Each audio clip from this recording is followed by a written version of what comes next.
Saudara dan saudari, kita akan mengenal salah satu Yesuit pertama yang praktis nyaris tidak dikenal, namun dia sangat dipercaya oleh Ignatius. Ignatius selalu memilih dia sebagai pemimpin. Maka ketika Ignatius pulang ke Spanyol dalam rangka pemulihan kesehatan, Ignatius memilih dia untuk memimpin para sahabat. Bahkan ketika mereka memilih siapa yang menjadi pemimpin Yesuit pertama, Ignatius memilih orang ini. Siapa orang ini? Dia adalah Petrus Faber.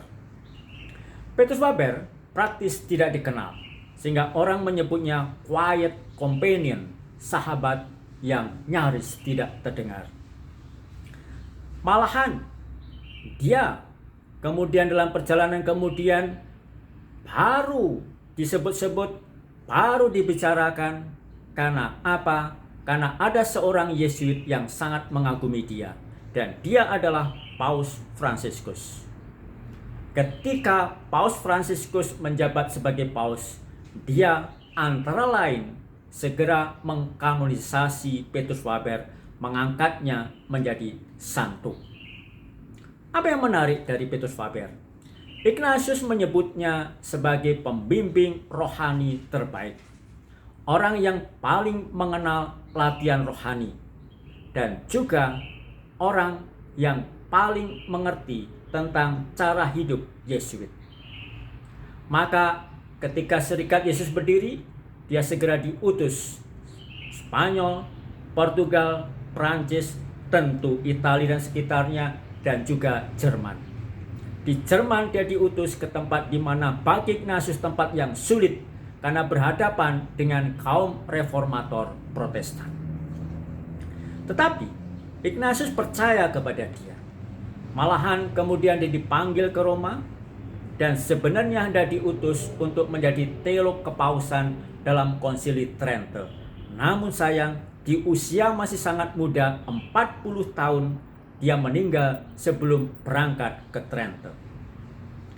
Ignatius mengakui Petrus Faber adalah pembimbing rohani yang baik. Karena Ignatius tahu dan kenal siapa Petrus Faber ini. Petrus Faber, Ignatius, dan Franciscus Xaverius dulu satu kamar ketika mereka sedang belajar di Paris.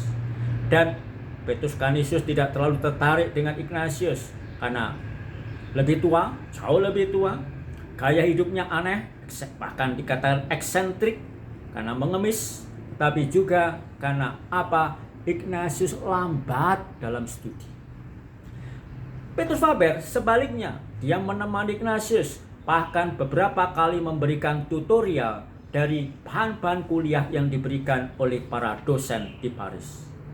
Sebaliknya, Petrus Faber membantu Ignatius dalam studi, namun Ignatius membantu Petrus Faber dalam mengolah hidupnya. Dia dikenal sebagai orang yang terlalu skrupel, perasa, sensitif. Mungkin dalam bahasa sekarang, orang yang mudah baper, mudah galau. Dan Ignatius menemani dia untuk mengolah diri, memproses diri, sampai akhirnya kemudian Ignatius menemani Petrus Faber menjalani latihan rohani retret 30 hari. Petrus Faber dikenal orang yang kanannya, mungkin karena latar belakangnya, pengalaman pribadinya, orang yang peka dan sensitif untuk mendengarkan. Pembimbing rohani yang baik, orang yang mempunyai sikap untuk memiliki kepekaan, memiliki perasaan, memiliki sensitivitas dalam mengenali gerak-gerak batin orang, dan juga mengenali apa yang menjadi kehendak Tuhan dalam orang-orang itu. Maka dia orang yang mempunyai kepekaan menemukan jalan Tuhan dalam diri mereka yang dijumpai. Tidak mengherankanlah kalau Petrus Faber lebih suka percakapan.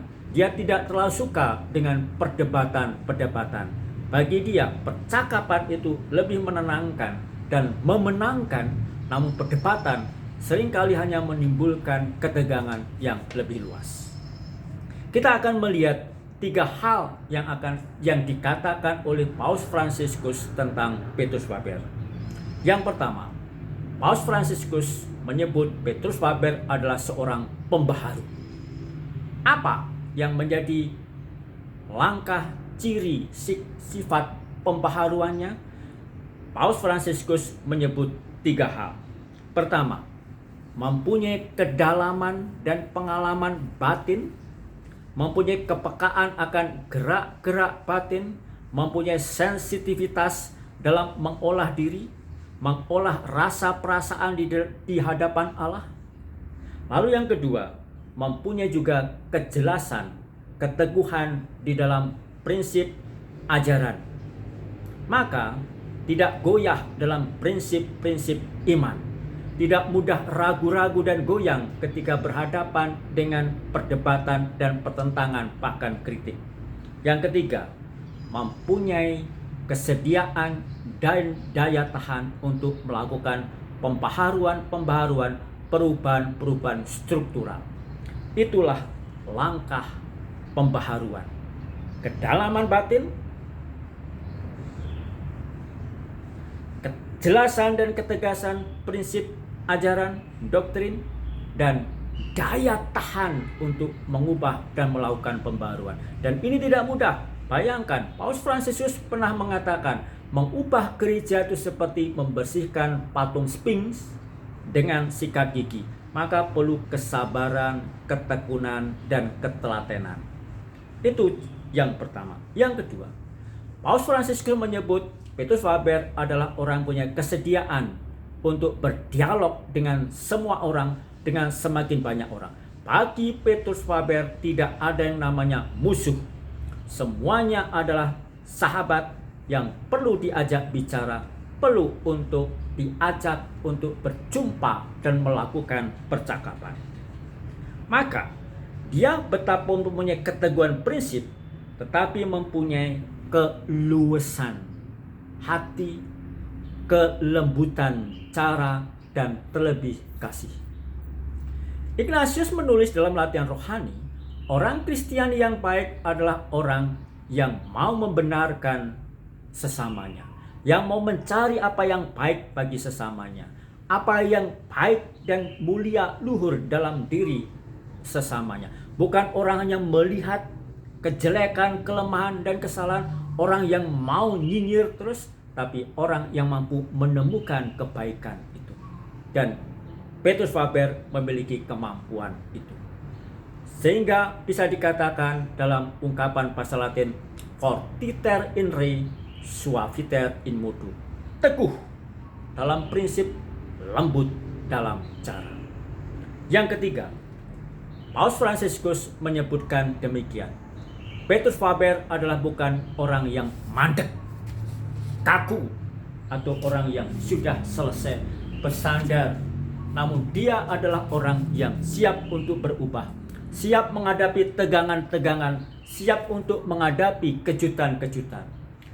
Maka Paus Fransiskus mengatakan, kalau orang tidak siap untuk menghadapi tegangan-tegangan, kejutan-kejutan yang dari Allah, cut of surprises, maka orang akan kehilangan orientasi, orang akan kehilangan arah, orang akan kehilangan daya perubahan, namun juga kehilangan sensitivitas dan kepekaan untuk mengikuti terang bimbingan Roh Kudus.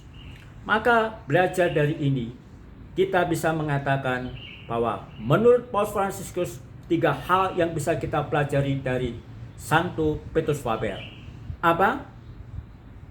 Menjadi seorang pembaharu. Yang kedua, kemampuan berdialog. Dan yang ketiga adalah kesediaan untuk menghadapi tegangan dan kejutan-kejutan.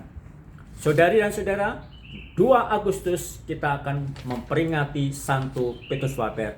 Dan dari situ kita belajar dan mohon rahmat kepada Tuhan supaya kita mempunyai kelembutan hati, namun juga keteguhan dalam prinsip, supaya kita semakin mampu memperbaharui diri sendiri, memperbaharui lingkungan keluarga kita, dan memperbaharui masyarakat kita, terlebih di saat pandemi ini. Selamat memperingati Santo Petrus Faber.